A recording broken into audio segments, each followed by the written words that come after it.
Welcome. Thank you for coming to our April 1st Fridays event. My name is Lisa Federer. I'm a research informationist here at the Biomedical Library, and I'm going to be talking today about the NIH Public Access Policy and how that affects UCLA researchers. So this is particularly important right now, now that NIH has announced that they're going to be delaying funding for PIs who are not in compliance with the policy. So even though it's been around since 2008, now people are really starting to pay attention, and we're going to talk about basically what the policy is, why we have it, and what you need to do to make sure you're in compliance. So I will leave time at the end for questions, but if you have any questions as we go, don't hesitate to stop me.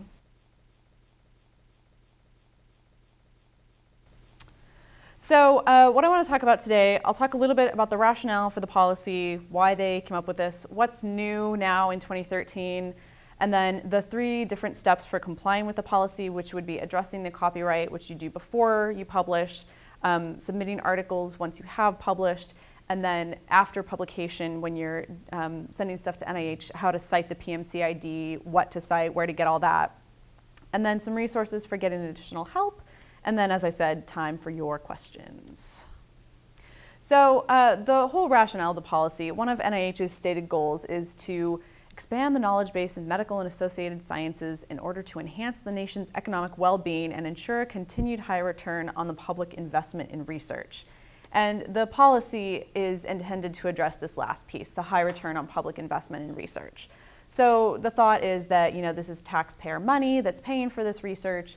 People should be able to get access to this. And so that is why they ask that you submit these articles to PubMed Central. So this policy applies to probably most manuscripts at this point that would be under NIH funding, but it's articles that are peer-reviewed, so things like letters to the editor, book chapters, those sorts of things that are not peer-reviewed articles do not apply, so you don't have to worry about those. So they are also anything that's accepted for publication in a journal on or after April 7th of 2008, which is when the policy started. So it's tied to publication of the article rather than funding of the grant itself. So even if you have old grants that you've had since before 2008, if you have articles that you're publishing and they're appearing after that 2008 date, those do, you do have to comply with the policy for those. Also, they are, now that they're enforcing the policy, looking all the way back to that start date. So if you do have articles that are not in compliance, that are from, back then in 2008, you do have to go back and make sure that those are in compliance. They are looking at those. So then finally, anything that arises from any NIH funding, for most people here, that would be direct funding that you get from NIH grants or contracts. If you're somebody who's an NIH employee, that applies to all of you as well. So the thing that's new for 2013 is that in January 2013, NIH announced that they would delay processing of non-competing renewals to PIs who are not in compliance for continuation grants with a start date after July 1st of 2013. So if you already have a grant, you're applying for a renewal, that date is after July 1st, this is something that you need to make sure that you're in compliance with all of your articles. So, yeah? When you say all of your articles, is that like for where the PI is a co-author and not the corresponding author? Is that still? Yes. So it's any article that cites your grant. So if you are a co-author, not the first author, if you're not an author at all, but somebody has cited your grant funding, it still applies. So anything that cites that grant that you are the PI of. And it also applies to any of your grants. So if I have, say, 5 different grants, I'm applying for renewal of, grant 1, and some articles from grant 2 are not in compliance, that also affects grant 1. So it's everything that's under your name. Make sense so far? Okay. Just going. Oh, there we go. Okay.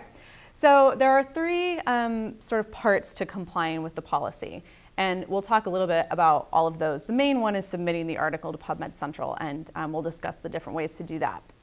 But the first thing you need to do to make sure that you are going to be correctly compliant with the policy is to address copyright at the time that you actually submit the paper for publication.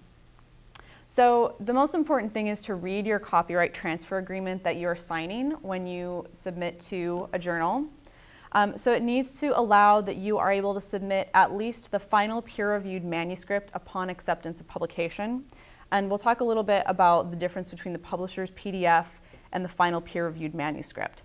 But what you at the least need is that manuscript that you can submit to PubMed Central. And you're allowed an embargo period of no longer than 12 months after publication. So at this point, the policy's been around since 2008. Most publishers are well aware of the policy, what they have to do for you to be in compliance, and most of them are totally fine with you doing it. You just need to make sure that you're aware of what their policy is, so you know which method for submission to use, and to make sure that you know what their embargo period is as well. So any questions about that? Okay. So if you have any questions about whether the agreement that you're signing does allow you to do what you need to do for the policy, this is from the Public Access website, which there's a link to on the handout that you guys hopefully picked up at the front. If not, you can get one as you leave. So this is a suggested addendum from NIH, basically saying, you know, that this falls under the policy, and here's what you need to be able to do with the manuscript. So another resource that we have at the UCs is the UC Office of the President has issued a letter from William Tucker, who, I forget his exact title, but he's a research person at UC Office of the President. And this letter is available on the UCLA website, link on the slides as well as on your handout. And basically this is a letter that summarizes, you know, here's what the policy is, here's why we think it's important at the UCs to be in compliance with this, and we're, you know, interested in open access. So it's not a requirement of the policy that you send this letter along with your submission, but it's something that you can sort of include, you know, to let the article or the journal know that this is an article that falls under the policy, and of course they know by now what the policy is, but just something else you can include to make sure that everyone knows that your article falls under the policy.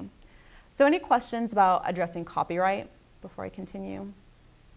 If you have any questions about any copyright transfer agreements or any sort of issues with publishers, you can always feel free to contact the library, whether it's in regards to the NIH policy or something else entirely. We have an entire division that is for scholarly communication and licensing, and they are the experts in copyright and all of that stuff. So if you have questions or you need some assistance with that, feel free to contact us and we can help you with those. Okay, so probably the most important part and the most complicated part of the policy is submitting articles to PubMed Central. This is how you comply with the policy. So first of all, what is PubMed Central? You guys have probably heard of PubMed. PubMed Central is sort of separate from, but related to PubMed. PubMed Central is the free full-text repository for the NIH for peer-reviewed research reports. So what is in PubMed Central is included when you do a PubMed search. So sometimes when you're doing a PubMed search, you'll see like the little red icon that says free full-text article. That's probably something that's in PubMed Central. But just because something is in PubMed does not mean that it's in PubMed Central. So this is a separate step of uploading to PubMed Central to make sure that you're in compliance with the policy. So it's a fairly large archive or repository. Much of what is in there is stuff that falls under this public access policy. So there are 4 methods by which articles get into PubMed Central. A lot of times people assume that if they submit their article, it's just automatically going to get into PubMed Central from the publisher. That is not usually the case. So there are several ways of figuring out what you need to do for the journal you're submitting to and which policy or method they follow. So the first method, and I'll get into more depth about each of these and how it works, but the first method, method A, these are journals that automatically deposit everything to PubMed Central. They don't care if it goes under the policy or not. That just is their thing that they submit to PubMed Central. So if you submit to one of these journals and publish in one of these journals, they're going to automatically do the whole process for you. You don't have to worry about it at all. So that's nice. Hopefully you're publishing in Method A journals so you don't have to do extra work, but there are not a ton of them. So there is a list that I will show you in a second that you can get to see if your journal is a Method A journal. So Method B, there are certain publishers who will deposit the article for you in PubMed Central. This is the publisher's PDF, what's formatted for publication in their journal, what you would see if you went to their website and paid for or had a subscription to their journal, the PDF that you would download. Most of these, they do charge a fee. So you can ask them to do this process for you, but they will charge an open access fee. And that can vary pretty widely from one journal to the next. Some of them, I think the lowest I've heard of is about $500. Some of them go up to as high as like $7,000, depending on what journal you're publishing in. Most of these, though, the publisher, this is like an option you can select to have this open access deposited into PMC right away. And you don't necessarily have to pay the fee for it to be open access, but if you don't, then you're just going to be doing the process yourself with the peer-reviewed manuscript, which I'll get to in a second. So follow me so far with all of that? Okay. So methods A and B, they're both using the final publisher's edited PDF. So method C is where the author is responsible for depositing the final peer-reviewed manuscript, so the text itself, but not the actual formatted PDF, into PMC through the NIH manuscript submission system. So you are responsible for the full process. You upload it, you approve it, and then you, there's various different steps that you go through that I'll talk a little bit more about. And then finally, method D, the publisher will start the process by uploading the final peer-reviewed manuscript for you into the NIH manuscript submission system, but the author is responsible for following up on approving the manuscript and the final tagging and all of that. So method D is very similar to method C, except that instead of you, the author, uploading the manuscript, the publisher does it for you. So any questions about any of that? Okay. So this is a table from the NIH website that I think sort of nicely lays out exactly the difference between all of these different submission methods and sort of the important things to make note of with these. So the first thing to make note of is the version of the paper that's submitted. Again, in method A and B, what's submitted is the publisher's PDF. In method C and D, what is submitted is the final peer-reviewed manuscript. So the other thing to take note of is who starts the process. In all but method C, the publisher starts it. In method C, the author or their designee starts it. But actually, let me go back to that before I continue. One thing to note, though, under the who is responsible line, for all four, it's the NIH awardee. Ultimately, the PI who is awarded the grant is responsible for ensuring that their articles are in compliance. So any questions about that? Okay. Okay, so this is the website I was talking about where you can look up to see if the journal that you're publishing in is one of those method A journals. This is on the NIH website. There's a link. I will also send out the slides, by the way. So there's a link on the bottom of the slide. There's also a link on your handout. You can browse the list, go A to Z, or you can search to see if your journal is on there. And there's quite a few journals that do this method A for you. So hopefully you're publishing in one of those and you don't have to worry about any of it.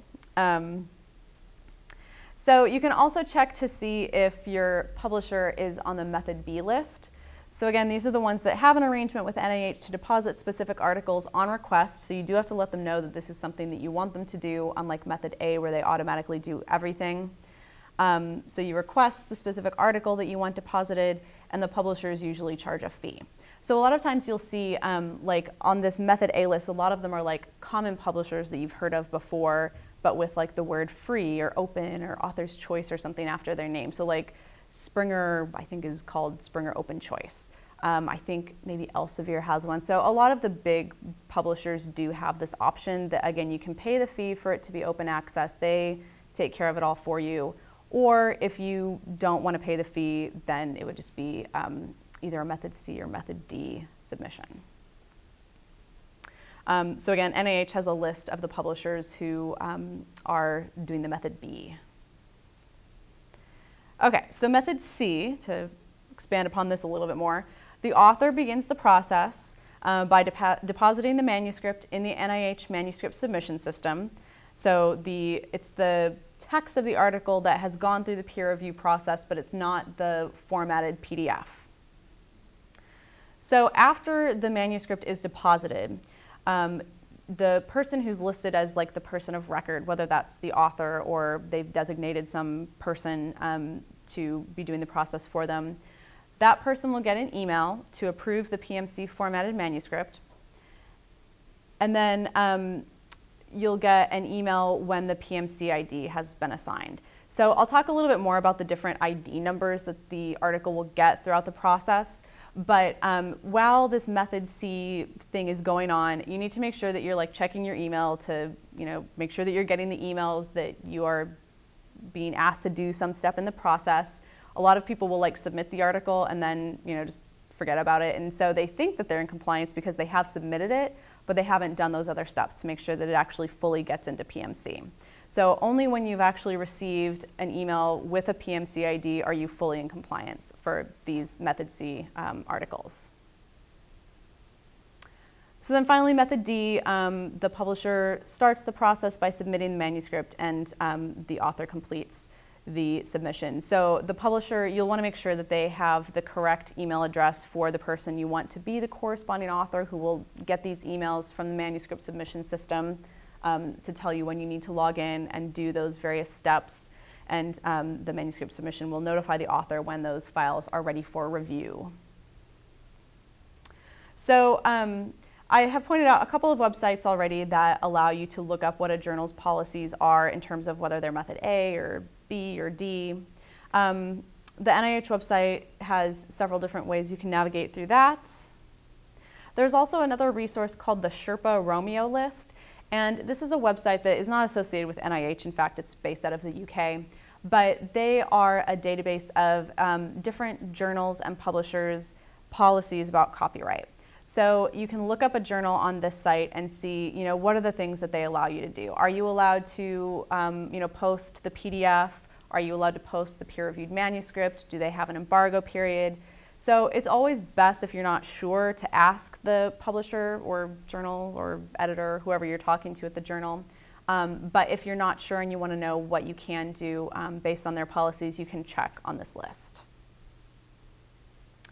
And then if you don't find the journal on either one of these lists, you can often check the journal's website. Okay, so any questions about the submission portion of complying? Okay, so then the last part of this is proving that you're in compliance by including the PMC ID in your citations. So you need to include the PMC ID when you are citing an article in any communication that you're sending to NIH, whether that is applications for new funding, proposals, progress reports for those things that you're renewing. You have to include it when the author or the article was authored or co-authored by you or arose from your NIH award. So again, even if you, the PI, are not listed as an author at all on the article, if it's citing your award, you are responsible for making sure that that article is in compliance. So a lot of people are now having trouble because they had somebody that they were working with several years ago and this person didn't comply and now they can't get in touch with them. If you do run into problems like that, NIH has a help desk and they can help you figure out how you can get everything submitted into the system. But it's important, moving forward, if you do work with additional investigators and somebody's going to write a paper on your award, make sure that they are aware that they need to be doing all these steps. Otherwise, you as the PI can have a problem because they're not in compliance. Okay, so when you are doing the submission process, you may need to cite something before the PMC ID is actually ready. So there are a couple of different ways you can indicate that you are in the process of submitting, and so therefore you are on the way to compliance. So for journals that use method A or method B, the one where the PDF is submitted, you can use this notation of PMC ID, PMC journal in process. So that shows that you are in the process, it's been submitted to the system, you just don't have a PMC ID generated yet. So for method C or D, when you're using the NIH manuscript submission system, you will be issued an NIH Manuscript Submission System ID, or the really long acronym NIHM SID, which is different from the PubMed ID, different from the PMC ID, but you can use that for up to 3 months after the publication date in those things where you have to cite the article. After that 3 months has passed, the assumption is that it should have gone through the submission process and that you should have a PMC ID issued. So any questions about that? Okay. So if you don't have a PMC ID, a couple of things you can do. So if you have a PM ID, you can get that from PubMed, and you can use that to look up the PMC ID. There is a PM ID to PMC ID, also it includes NIH MS ID converter. So if you have any one of those 3 ID numbers, you can put it in this converter to find out what the other corresponding ID numbers are. For whatever confusing reason, the PubMed ID and the PubMed Central ID are not the same, cannot be used interchangeably, so you need to make sure that you're using the right one. And you can also find an embargoed article in PMC by using the limits function. I'll show you in a second how to search on the website. So I mentioned that there are those journals that require you to have up to a 12-month embargo period. During that embargo period, you do have to go ahead and submit the article to PMC, so it's in the system, but when you submit in the NIH manuscript submission system, you'll have the option to select how long you want for an embargo period. So you would select whatever the journal asks you to select in terms of that period, but it is in PMC, it's just hidden from public searching. So you do have a PMC ID, so you can show you're in compliance. A lot of people make the mistake of being told by the journal, like, oh, we need a 12-month embargo period. So they wait 12 months before they actually upload it to the system, and therefore they're not in compliance. So if you do have something and you don't have the PMC, but you know that it is in, you don't have the PMC ID, but you know it is in PMC, you can search for embargoed articles and see, like, you can get like the title and the author name and the PMC ID, and you just can't see the actual article itself. So, any questions about that? Okay. So another sort of tool that is available to help you with all of this, making sure you're in compliance, is the My NCBI My Bibliography. So this will have a list of your various different articles and will help to make sure that you are in compliance with all of these. Now, I have, in working with PIs, noticed that there are a few limitations to this. So as I said, even if you're not an author, you are required to make sure that any article that cites your grant is in compliance. Those articles that don't have you listed as an author will not show up in your My NCBI bibliography. This only will show stuff that you are listed as an author on. And even then, I have, in working with some PIs, found that not everything that I can see is not in compliance is listed in their My NCBI. So if you have questions about whether your grant is in compliance or whether you as a PI are in compliance, I have access to the Public Access Compliance Monitor, where I can see a list of every article at UCLA that's not in compliance. So if you are seeing stuff on your My NCBI, but you think you might have other things that are not in compliance, you can feel free to contact me and I can check.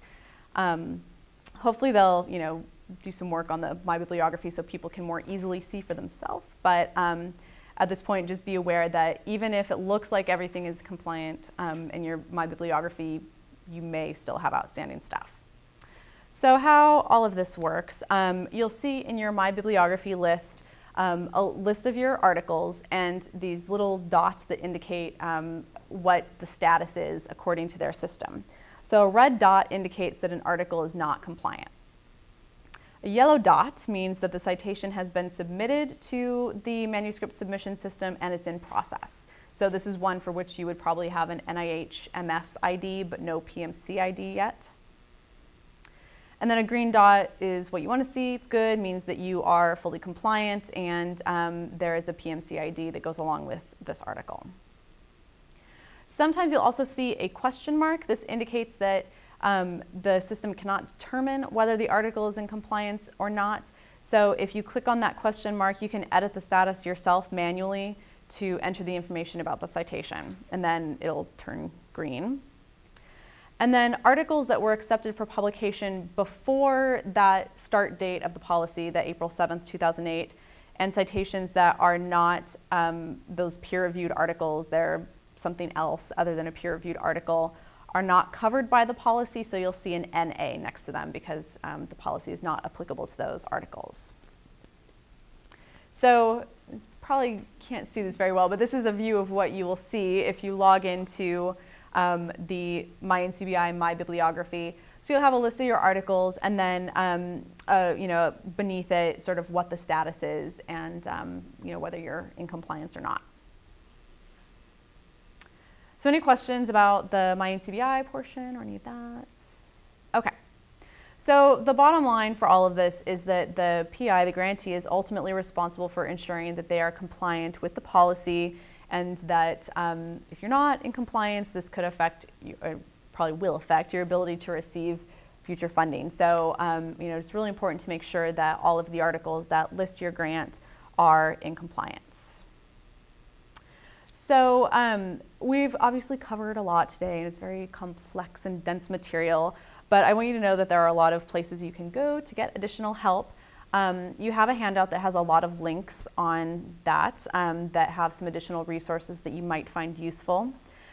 You can feel free to contact me directly, and my email address will be on the last slide.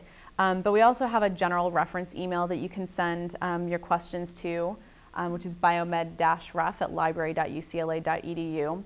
So, and this applies to any library question you might have.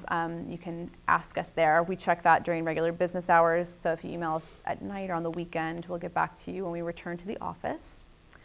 As I mentioned, we do have a Scholarly Communications and Licensing Division, and their website is listed there, so you can get in touch with them.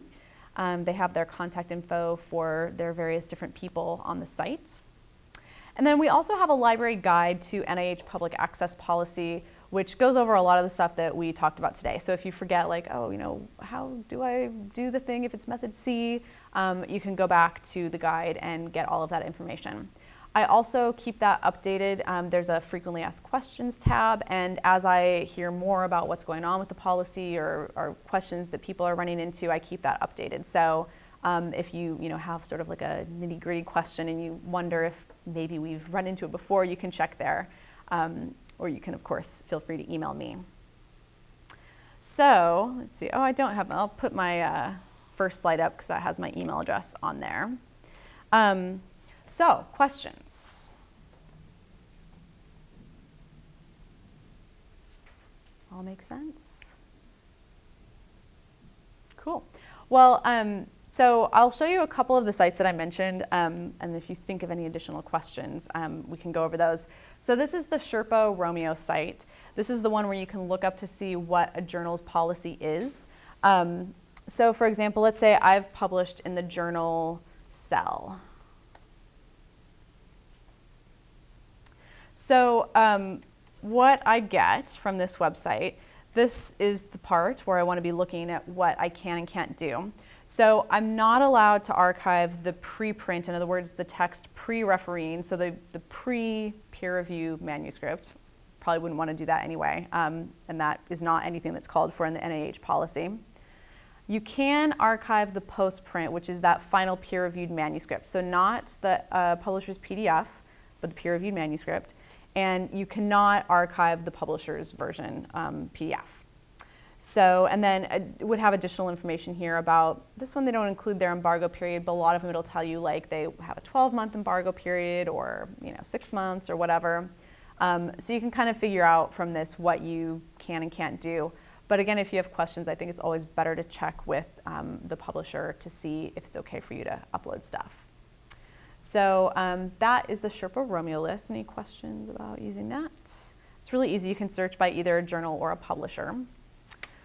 So I will also quickly show you the guide.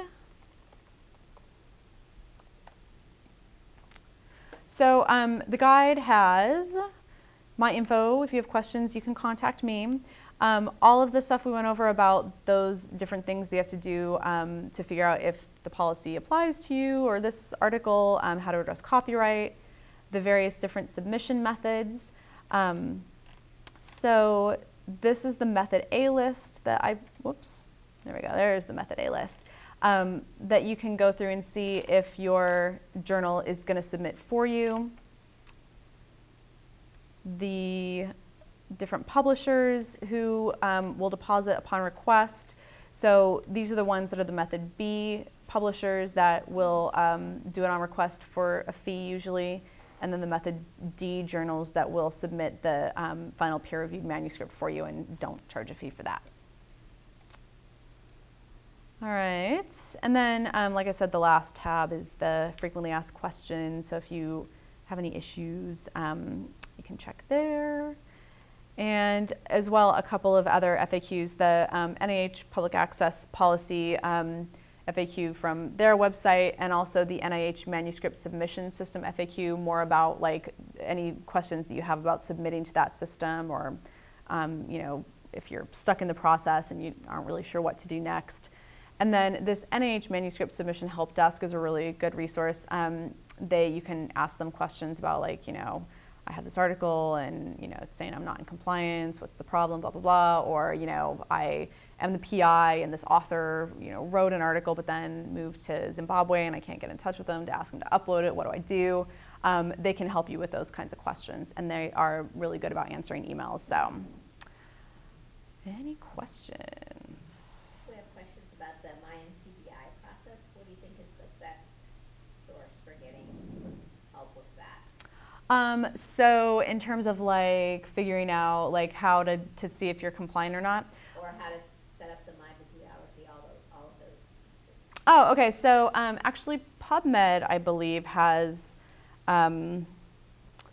some info about that on their website. So if you go to the PubMed website, I think under either FAQs or tutorial, they have information about using MyNCBI. Yeah. So most of the MyBibliography stuff automatically gets imported. So if you're listed as the PI, it should, or author, it should just automatically populate. Stuff that is older, you might have to input manually, but it has information about how to do all of that in this bibliography section. So they have really good help text from PubMed. Other questions? All right, well, then we will end there. Keep in mind that I am happy to help if you have questions about how to do any of this, or you're not sure if you're in compliance. I can help with that, and don't hesitate to contact me. If you could do me a favor, and if you did not already, grab an evaluation sheet and fill that out before you leave. That would be super helpful, and make sure that you've signed in at the front. All right, thank you very much, and have a good weekend.